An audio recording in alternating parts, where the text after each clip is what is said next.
One sentence grammar বাংলাতে আপনাকে স্বাগত। আজকের এই পর্বে আমরা একটি বাংলা বাক্যের ব্যাকরণ নিয়ে আলোচনা করব।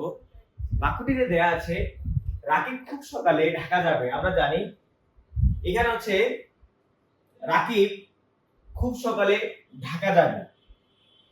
আমরা যদি কোনো সেন্টেন্সকে প্রশ্ন করি বা কে কে ঢাকা যাবে, তাহলে আমরা জানি কে বা কারা, কার বা কাদের দিয়ে যদি প্রশ্ন করি তাহলে সেন্টেন্সের কর্তা আসে।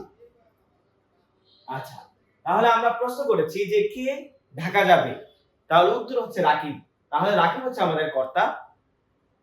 এরপরও আমরা যদি প্রশ্ন করতে চাই তাহলে আমরা প্রথমে হচ্ছে কর্তা পেয়েছি, কর্ম খুঁজবো। আমরা জানি স্বাভাবিকভাবে কি বা কাকে যদি প্রশ্ন করি তাহলে আমরা কর্ম খুঁজে পাই। আমরা যদি কি সকালে কি ঢাকা এইভাবে স্বাভাবিকভাবে কি হয় না, প্রশ্ন করা যায় না। কিভাবে কাকে দ্বারা যখন প্রশ্ন করব যদি উত্তর আসে তাহলে এটা হচ্ছে কর্ম, যদি না আসে তাহলে এটা কর্ম হবে না। যেহেতু আমাদের এখানে এই যে শব্দগুলো আছে এগুলা কখনোই কি হতে পারতেছে না, আবার কর্ম হতে পারতেছে না, কারণ আমরা এখানে কি বা কাকে দ্বারা প্রশ্ন করলে এখানে উত্তর আসতেছে না। এখন যাবে দেওয়া আছে, আমরা জানি সেন্টেন্সের মধ্যে যদি একটি শেষে স্বাভাবিকভাবে ক্রিয়ার অবস্থান, আমরা জানি সেন্টেন্স দুই ভাবে আমরা গঠন করতে পারি, কর্তা কর্ম ক্রিয়া অথবা কর্তা ক্রিয়া। যদি আমরা এটাকে কর্তা কর্ম ক্রিয়া করি তাহলে এই পুরো বাক্যটা হবে সকর্মক, আর যদি শুধু কর্তা ক্রিয়া হয় তাহলে হবে অকর্মক, কারণ এখানে কি কর্ম নাই। এখন এখানেও একই কথা, আমাদেরকে এই যে এই পুরো অংশটাই হচ্ছে আমাদের কর্মবিহীন, তাহলে এটা হচ্ছে কি ক্রিয়া। এখন আপনি প্রশ্ন করতে পারেন যে এই ক্রিয়াটা কি সমাপিকা ক্রিয়া না অসমাপিকা ক্রিয়া। অবশ্যই এটা হচ্ছে সমাপিকা ক্রিয়া, কারণ সেন্টেন্সের মধ্যে যদি আমার একটা ক্রিয়া আসে আর শেষে যদি একটা ক্রিয়া আসে তাহলে এটা অবশ্যই, একটা ক্রিয়া যদি থাকে তাহলে এটা অবশ্যই সমাপিকা হবে। যদি দুইটা হয় তাহলে শেষের গুলো হচ্ছে অসমাপিকা, হচ্ছে সমাপিকা। এর আগে যেগুলো আছে একটা থাকতে পারে, দুইটা থাকতে পারে, এর অধিকও থাকতে পারে, এগুলো হবে অসমাপিকা ক্রিয়া। এখন এটা আমরা সমাপিকা ক্রিয়া এবং অসমাপিকা ক্রিয়া আমরা পেয়েছি। এখন প্রশ্ন করতে পারবেন এটা কি সকর্মক না অকর্মক। আমরা যদি প্রশ্ন করি কোথায় যাবে, আমরা জানি কোথায় যদি প্রশ্ন করি তাহলে হচ্ছে উত্তর আসবে ঢাকা। আবার যদি প্রশ্ন করি কখন, তাহলে আসবে সকালে। আমরা যখন প্রশ্ন করি ক্রিয়াকে কখন কোথায় কিভাবে, তখন যে উত্তর আসে সেটা হচ্ছে ক্রিয়া বিশেষণ। তাহলে আমার এই যে ঢাকা, এটা আছে স্থানের নাম, ক্রিয়া বিশেষণ।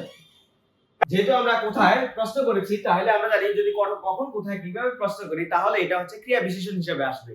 এখন আমরা প্রশ্ন করেছি কোথায় যাবে, ঢাকা যাবে। ঢাকা হচ্ছে আমরা জানি কখন বা কোথায় কিভাবে যদি প্রশ্ন করি তাহলে যে উত্তরটা আসে সেটা হচ্ছে ক্রিয়া বিশেষণ। আর ক্রিয়া বিশেষণ কখনোই কি হতে পারে না, কর্ম হতে পারে না। এখন আমরা প্রশ্ন করেছি কখন যাবে, সকালে যাবে। এখন এই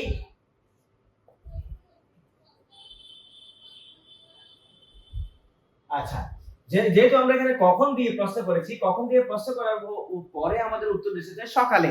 কখন যাবে, সকালে যাবে, তাহলে এটাও হচ্ছে আমাদের ক্রিয়া বিশেষণ। আর এই যে ঢাকাটা হচ্ছে ক্রিয়া বিশেষণ।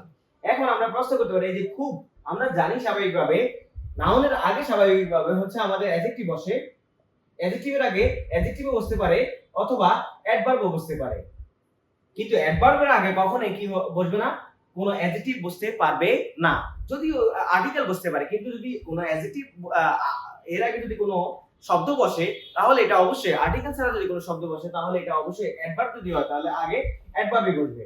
যেহেতু আমাদের এখানে হচ্ছে খুব সকালে আগে, এই যে সকালের আগে যেহেতু খুব শব্দটা আছে, এই খুবটা হচ্ছে ক্রিয়া বিশেষণ।